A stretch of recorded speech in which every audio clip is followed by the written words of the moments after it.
Hey everyone, my guest today is Michael James Scott. Michael currently stars in the reboot of Scrubs as Nurse Francois Dubois. His Broadway, and I just want to say some of his Broadway credits include All Shook Up, Mamma Mia, The Pirate Queen, Something Rotten, Hair, Elf, The Book of Mormon, and, ladies and gentlemen, I'm going to share my little known fact about him. He'll share his at the end. He is the actor who has performed in the role of the Genie in Aladdin more than any other human on the planet. So, boom! Ah, Um, also, you just have gained a zillion new fans playing Francois Dubois on Scrubs, and how thrilling that this reboot is introducing people all over the globe to you who might not have a chance to see you in your million shows yet. So, hey, friends, welcome to the podcast. yay! Oh my gosh, thank you for having me. Wow, I love it. Thank you so much for having me. I'm thrilled to be able to be here and chat with you and your listeners, your viewers, all of it. All over the planet. Okay, so you've had so much like wonderful stuff going on lately. But what I love to do is sort of go back a little bit and then we'll land right back here at the end, which Love is it. like your career. Like you are such a prolific artist. I failed to mention in the bio read, like you can go hear his music on all the platforms and albums that you've produced of your original stuff, Christmas albums, 1 million cast recordings. You've such a beautiful voice. You're such an Oh, incredible actor. You started really young. Can you sort yes. of talk to us about how, as a young person, you were already doing the thing? Oh gosh. Well, so I'm from Orlando, Florida, and the my mom said I sang before I spoke. So it's always just been in me. Like just I just wanted to sing and dance. I just that's what it was. My parents did not know what to do with me, but they let me be me. And we basically did everything we could to, figure out what performance groups, young theater groups or community theater, show choirs, church groups. I mean, literally, you name it, I did it. And I always say I had the most incredible community leaders who were just angels, who really were like superheroes for us and our little earth angels who were just said to my parents, hey, can we take Michael and take him to do this performance here, or take him to be a part of this performance group here? And my parents said sure, like they just said yes. And that was literally like the thing that really was something. When I think about, I come from a community that really cares about young artists and really cared about what was possible for young artists. No one cared about the color of my skin or the neighborhood I came from. They just looked at the wonderment in this like little chocolate chubby child's eyes. And How I think that that's unbelievable. incredible. Yes, yes. Yeah. And so that's where, I mean, it all kind of began for me in Orlando, and with these community leaders who just saw something in me and said, come this way. Let's do this. And my parents did everything they could to try and make it, work. And even when we didn't know what we were doing, we figured out a way and figured out some sort of resource to be able to get me to do it. That's Um, so beautiful. Do you have, I mean, were either of your parents artistic? Obviously, they were supportive, but did they also have like a little bug in them that was able to be lived through your adventure in You art? know, no, they were. I mean, although both my mom has sang many years on our church choir. My dad has actually a very good voice as well. So I definitely come from a musical family. Like Yeah. they would sing and all that. But interestingly enough, recently my mom told me, like, she was like, I always had the acting bug. And I was like, you did? Like, wait, what? Like, which is so funny. Like, I didn't even know that. Like, and my mom is, I mean, like, we're very, very close. I'm a mama's boy. Like was my best friend, like I it's just such an interesting thing, like that I didn't really know that piece of the puzzle. Um, and she never did any like theater, like, or she never did any of that. But it was always something I guess she wanted to maybe do, and she just never did. It was the opportunities, she just never did. So so while I didn't grow up with artists family, an artist of family, although my brother is a chef. He's a successful chef, so Hmm. artistically, there is Yeah, something that he's an we're artist as well. creative. Yeah. But exactly, a creative. But my it was, I guess it was something that was like a dream that she always wanted to, and that I just found that out. That Like, I know you have a podcast also. I feel like maybe you guys could deep dive more into that for other people to hear about because how fascinating. And also, I'm always so curious, like, why today? Why did that information come out today? You know? yes, yes, that's exactly what, like, I'm so curious about it, and I want to know, like, what more about it. And b- like, moreover, I think it my mom, my parents had me when they were very, very young. Like, Oh, my mom was 19, my wow. dad was 20, my dad was 21, 22. So they were young, right? And so, like, when I think about their life, like, my brother and I were out of our house. Like, we had finished, graduated high school. I was off to college. My brother was off to college. Like, that before my mom turned 40. Wow. And so when I Hard think to like about really, that, when you think about you and your age now and yes, like ye- really grasping that. yes. So, Huh. like, the idea of, like, life, happening, like a whole new life has started to happen for them when that was years ago. P.S. And she's still, like, there. So I think it's like another life. So I think it's just something that, because when you ask the why now, I also am curious about that, and I think part of that is because of the fact that that she had us so young, and there are other things that came up in terms of, like, Totally. wanting to maybe try in life. Yeah, yeah. Okay. Well, in reading about you, I see things like your name and Ben Vereen's name in the same sentence, and sort of all of these things that came to you in commercials as a kid. Clearly, Orlando, I mean, there's a lot of creativity going on in those theme parks and in all the places. Yeah, And so many like Broadway stars who've come on, Stephanie J. Block, like Disney, performing in those shows is such a big part of their origin stories as well. Were you a theme park performer or did you skip that? absolutely. Oh, you Yes, were. I was. I Oh, sure was. I was a theme park.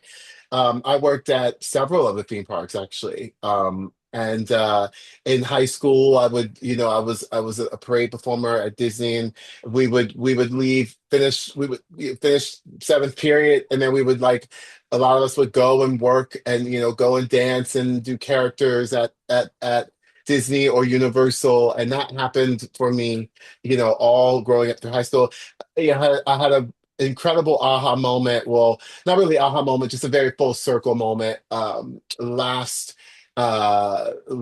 February, of where it was. Yeah, so yeah, not this past February, so the February before last.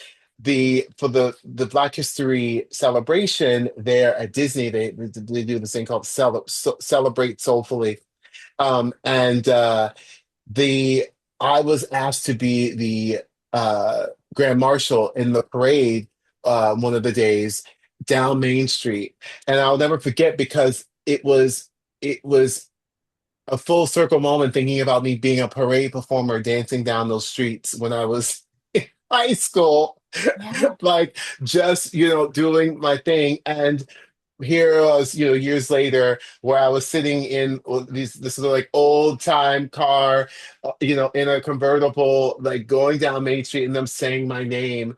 as the grand marshal. And it was it's just one of those full circle moments to think about me as an artist, but also the place where I came from. And Really? Disney, like those theme park, just like being in those theme parks and working with amazing artists who really cared. Like it was like life or death for them, like for all of us. Like we really cared about our jobs, and we really cared about getting to perform at the theme parks. And it really provided us with, I think, amazing ground foundational work, like discipline and all that stuff, to be able to do what we're doing today. So yeah, so I was one of those theme park workers. I was one of those theme park young artists, just wanting to sing and dance, and getting a paycheck to do it in high school.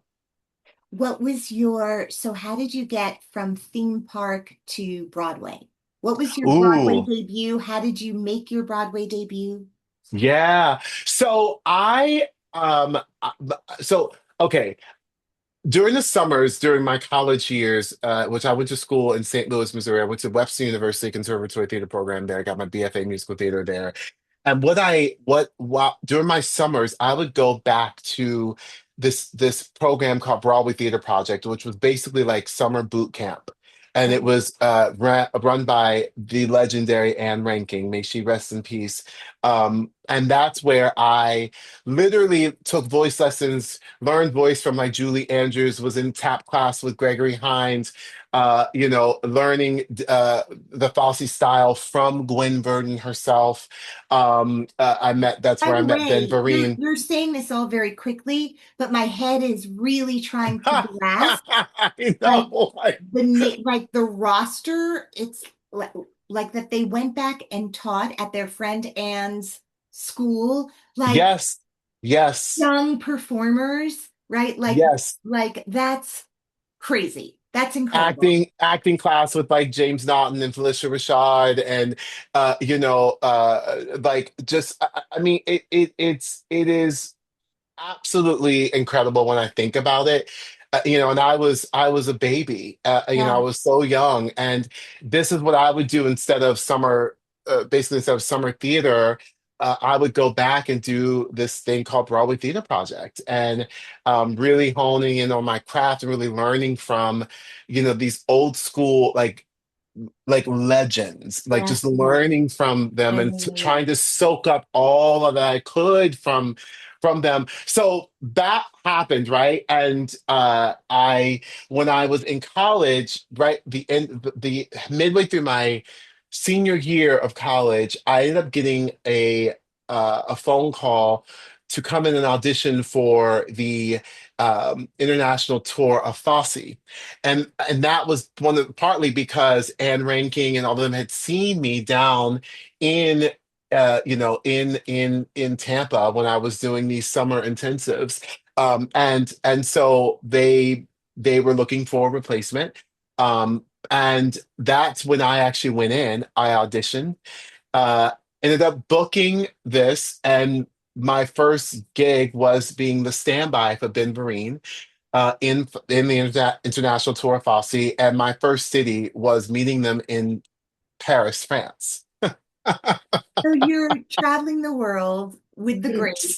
Yeah, so You're like really so young. Were there any other very young young. people on the tour, or did Yes. anyone sort of adopt you? Like, what was the boat? Yes, I mean there was several of us young, a good handful of us that were very young, and we were, we all kind of like together. We're like, oh my gosh, like what's going on? But Ben Okay. Vereen literally basically took me under his wing, like from day one, and was like, obviously a mentor, slash friend, who really, really showed me the ropes when I got on the road. I mean, I literally walked into my dressing room. I looked outside of my dressing room. I went straight to the airport, like from the airport. I literally went straight to the theater, like for rehearsals. Like I had bag, my luggage was with me, walked into my dressing room, and to the left of me was Notre Dame, and to the right was the Eiffel Tower. And it was at the Theatre du Châtelet, which is this gorgeous theater, and the back of the theater is literally up on the Seine. And so it was like, I mean, I Wow. can't even really grasp those things because I was so young to honestly like even think of like what was actually happening.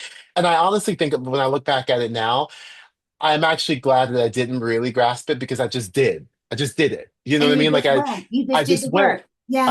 I didn't second guess myself. I just did it. Right. And I think that that actually really helped me. That also helped me working with the greats like I Gwen love Gwen Verdon, Vereen.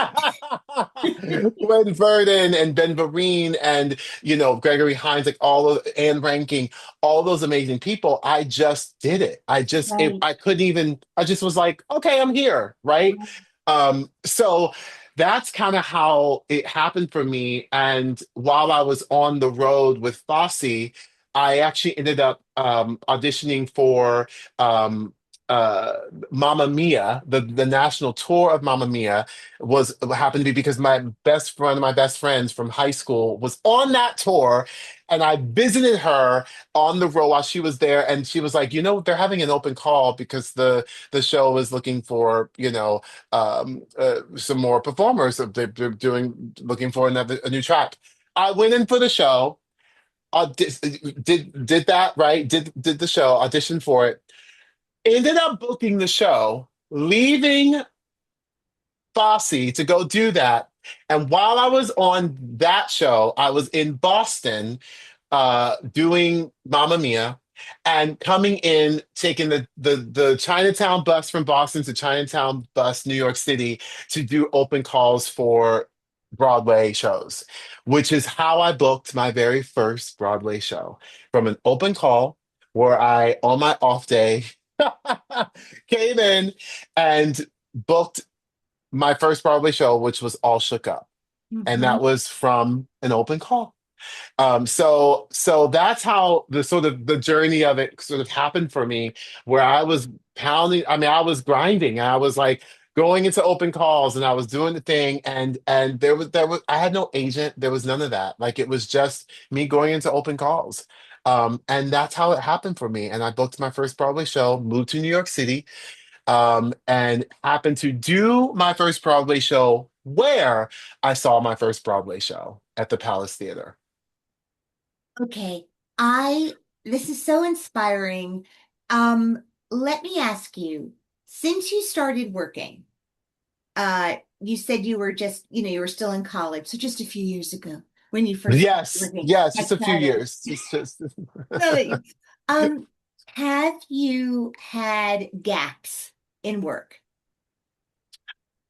or so I'm not I'm I'm really? I'm one of the very lucky, very blessed actors where I haven't had a lot of gaps. And part of that was I I believe part of that was because you know, I was a team player, and I once I did my first Broadway show, got my first Broadway show, and yes, I was still auditioning and stuff after. Like it didn't just come to me. I wasn't just Yeah, getting yeah, yeah, yeah, offers. yeah. You I weren't was still offer only yet. No, I was not offer only. I was still auditioning, Yeah, still going into open calls. I hadn't even got my agent yet, an agent yet. So I think what started to happen was casting directors started to see that I was a team player. I mhm. was very reliable, and my reputation started to be someone who was in this community who was like reliable for a Broadway show. And Yeah, so that's kind of, I think, how it helped me really, really to be able to sort of do that. I think that that was a big, a big thing to really push me into a category of go-to, actors that casting directors could look at for possible slots in shows. right. And did that, So when you yeah. think about like that instinct to be a team player or just being someone who kind of is nice to be around, um, was that like is that just your natural, like, do you live with a lot of gratitude naturally? I do, and I think it's important to be nice. You know, like I was raised to be a nice person.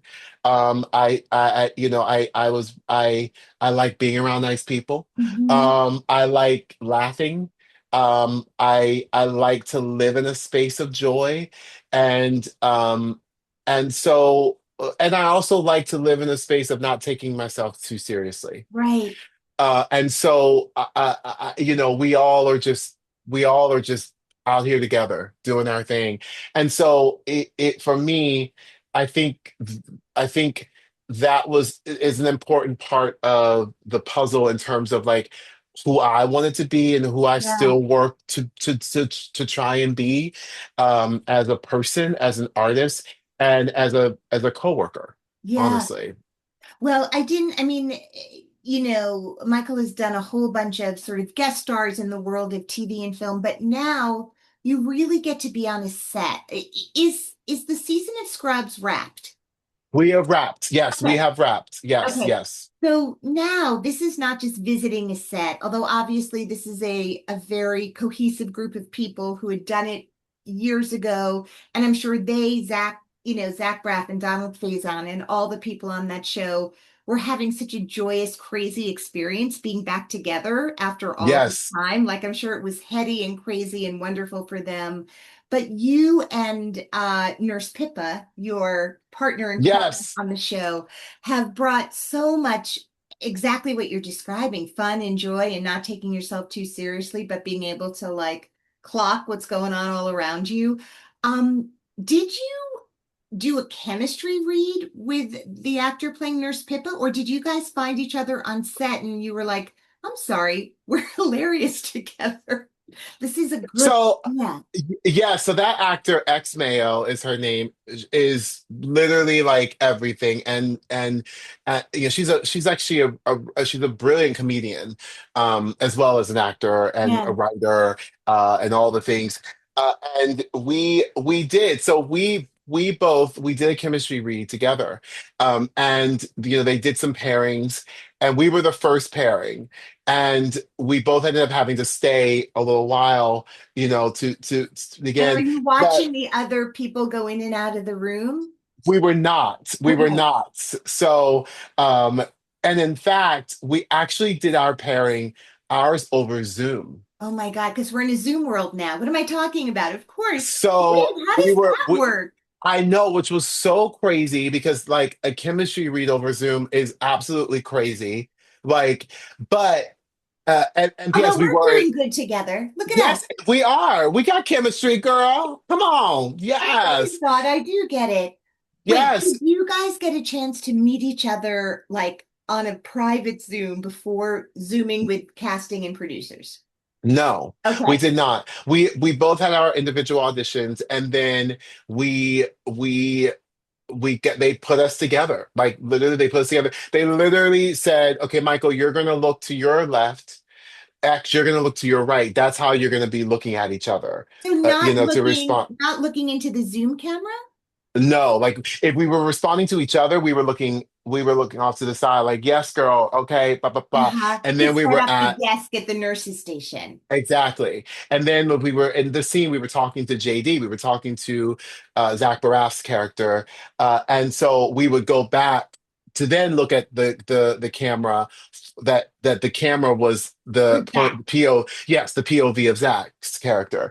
But so that chemistry read was literally over Zoom, and yes, we were doing improv stuff. Like we were improving as well at a certain point where You were. they let And us. did they ask you to do that, or did you both sort of go, like, was it instinctual? Or did It they was say you feel free to do what instinctual. you want? It Okay. was pretty instinctual. And then when we did like another go, and they were like, okay, just like do Just your do thing. you.